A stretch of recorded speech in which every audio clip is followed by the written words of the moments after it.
FDI amount ఇంత ఇది తర్వాత మనకి అంటే మార్కెట్ పడిన తర్వాత కూడా బయటకు వెళ్ళేది పెద్ద కనపట్ల, అంటే వాళ్ళు తీసేసుకొని వేరే కంట్రీకి వెళ్ళేది అంత కనపడలా. సో మన కంపెనీ స్ట్రాంగ్గా ఉన్నాయి, మన గ్రోత్ బాగుంది, సో ప్రొజెక్షన్ కూడా బాగుంది, కమింగ్ ఇయర్స్ కూడా బాగుంటుంది అనే ఉద్దేశంతో ఉంది కాబట్టి వాళ్ళు ఇంత మార్కెట్ పడినా కానీ అంత పోట్ల. అన్ని కంట్రీస్ ఇబ్బంది పడుతున్నాయి కదా, బాగా పెరిగినాయి. యుఎస్ మార్కెట్స్ కూడా బాగా పెరిగినాయి, పడ్డాయి. జపాన్ 40 years తర్వాత పెరిగి 10% పడింది. హ్యాంగ్సాంగ్ అయితే 50% పడింది. సో మనది అంత పడలేదు. ఎందుకు? ఇంకా మన ఇండియన్ కంపెనీస్ మీద, వాళ్ళ కంపెనీ యొక్క స్ట్రాటజీస్ మీద వాళ్ళకి నమ్మకం ఉంది కాబట్టి, గ్రోత్ ఓరియంటెడ్, డెఫినెట్గా ప్రొజెక్షన్ వాళ్ళకి పాజిటివ్గా ఉంది కాబట్టి, సో డెఫినెట్గా మంచి రైజింగ్లో ఉంటుంది. అంటే కొంచెం స్లైట్లీగా పెరిగింది అనుకోవచ్చు. అదే $13.75 billion 24లో, అదే 23లో 13.49, అక్కడ నుంచి కొంచెం పెరిగింది. అదే 22-23లో అయితే షార్ప్ ఫాల్ $18.52 billion పోయినాయి అప్పుడు.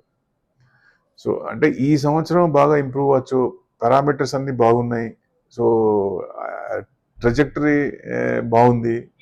ఓన్లీ ట్రిగర్ పాయింట్స్ ఎలక్షన్స్ కాబట్టి దానికోసమే ఆగుతున్నారు. ఈ ఫండ్స్ మళ్ళీ ఈక్విటీకి వస్తాయి, ప్లస్ సర్ప్లస్ ఫైవ్ నుంచి ఎఫ్టిఎస్సి, మన ఇండియన్ బాండ్స్ కూడా ఎఫ్టిఎస్సి గ్లోబల్గా ఇంటర్నేషనల్గా లిస్ట్ అవుతున్నాయి కదా. ఆ లిస్ట్ అయినప్పుడు వాళ్ళు ఫస్ట్ ఇన్స్టాల్మెంట్ జూన్ నుంచి స్టార్ట్ చేస్తారు, $25 billion ఇన్ఫ్యూజన్ ఆఫ్ ఫండ్స్.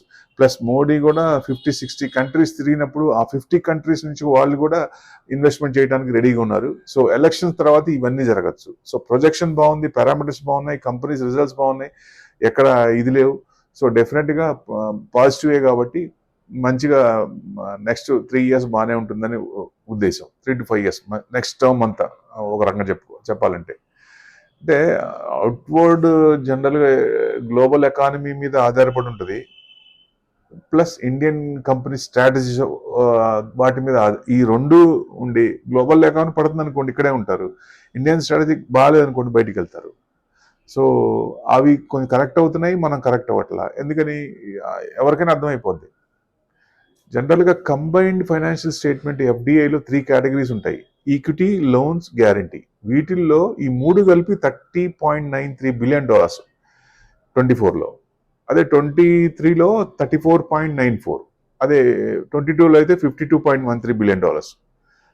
అంటే ఈక్విటీకి కంటిన్యూ ప్రొజెక్షన్ ఇచ్చేది వాళ్ళు, అంటే ఈక్విటీలో ఇంకా ఇన్ఫ్యూజన్ ఆఫ్ ఫండ్స్, అదేమో బయటికి వెళ్ళే ఫండ్స్, అమ్మిన తర్వాత బయట ఎఫ్డిఐ వాళ్ళు తీసుకెళ్లే ఫండ్స్. ఇప్పుడు ఇన్ఫ్యూజన్ ఆఫ్ ఫండ్స్ 22లో $13.39 billion, 23లో 8.62, బాగా తగ్గింది, 24లో 8.15. ఇది పెరగాల.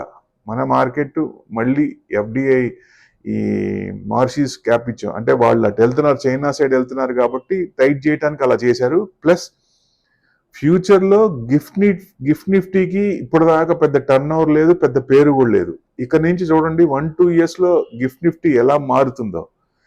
ఎప్పుడైతే మన మార్కెట్ 1 hour టైంలో డబ్బులు వస్తాయో డెఫినెట్గా ఈ ఫండ్స్ బయటికి వెళ్లకుండా గిఫ్ట్ నిఫ్టీకి వెళ్తాయి. ఇండియాలోనే ఈక్విటీ మార్కెట్ నుంచి గిఫ్ట్ నిఫ్టీకి మార్చుకొని అక్కడ చేస్తారు. అక్కడ యుఎస్ స్టాక్స్ అన్ని ఉన్నాయి కదా, ఫ్యూచర్స్ అవన్నీ అక్కడ చేస్తారు. సో మళ్ళీ మార్నింగ్ 5 ఇటు మార్చుకుంటారు. అంటే వాళ్ళకి బయట కంట్రీకి మార్చుకునేది కూడా తగ్గుతుంది. దీనికోసమే వాళ్ళు పెంచడానికే, గిఫ్ట్ నిఫ్టీని పెంచడానికే వాడిని పుషప్ ఇస్తున్నారు బాగా. 1-2-3 yearsలో అసలు తెలియకుండా భయంకరంగా టర్న్ ఓవర్ వస్తుంది గిఫ్ట్ నిఫ్టీ. అబ్జర్వ్ చేయండి దయచేసి. ఇవి పారామీటర్స్ అన్ని బాగున్నాయి కాబట్టి మనకి ట్రిగర్ పాయింట్ ఉంది. ఆ ట్రిగర్ పాయింట్ ఏమన్నా నెగిటివ్ వస్తే అప్పుడు చెప్పలేము. అనుకున్న మార్కెట్ ఎక్స్పెక్ట్ చేసిన దానికి ఛాన్సే కనపడలా, నెగిటివ్ వచ్చే ఛాన్సే కనపడలా. రన్నింగ్ గవర్నమెంటే రావచ్చు అనేది ఉద్దేశం అందరిది. మార్కెట్కి అదే, మార్కెట్కి సింగిల్ లార్జెస్ట్ పార్టీ కావాలి, హంగ్ వద్దు. సో ఇట్స్ లాంగ్, మంచిదే వస్తుంది కాబట్టి let us hope good. Next 5 years కూడా, ఈ లాస్ట్ ఇయర్ మనకి ఎట్లా అందరికి ఇన్వెస్టర్స్కి అన్ని డబ్బులు ఇచ్చిందో, ఈ నెక్స్ట్ 5 years కూడా ఇన్వెస్టర్స్, ఇది ఇన్వెస్టర్స్ మార్కెటే, ట్రేడర్స్ మార్కెట్ కాదు. ట్రేడర్స్ మార్కెట్ భయంకరంగా ఇబ్బంది పడుతున్నారు. ఒక రోజు అప్, ఒక రోజు డౌన్, ఒక 10 నిమిషాల్లో ఆప్షన్ ₹15 200 అవుతుంది. 200 ఆప్షన్ 0 అయిపోతుంది 10 నిమిషాల్లో, మళ్ళీ 200కి వెళ్తుంది. ఎవరన్నా తట్టుకుంటారా? ఎవరు తట్టుకోలేరు. ఇది ట్రేడర్స్ టైం కాదు, ఓన్లీ ఇన్వెస్టర్స్ టైం. డెఫినెట్గా ఇన్వెస్టర్ అనేవాళ్ళు డెఫినెట్గా నెక్స్ట్ 5 years కూడా బ్రహ్మాండంగా సంపాదించుకుంటారు. ఇది దీంట్లో డౌటే లేదు.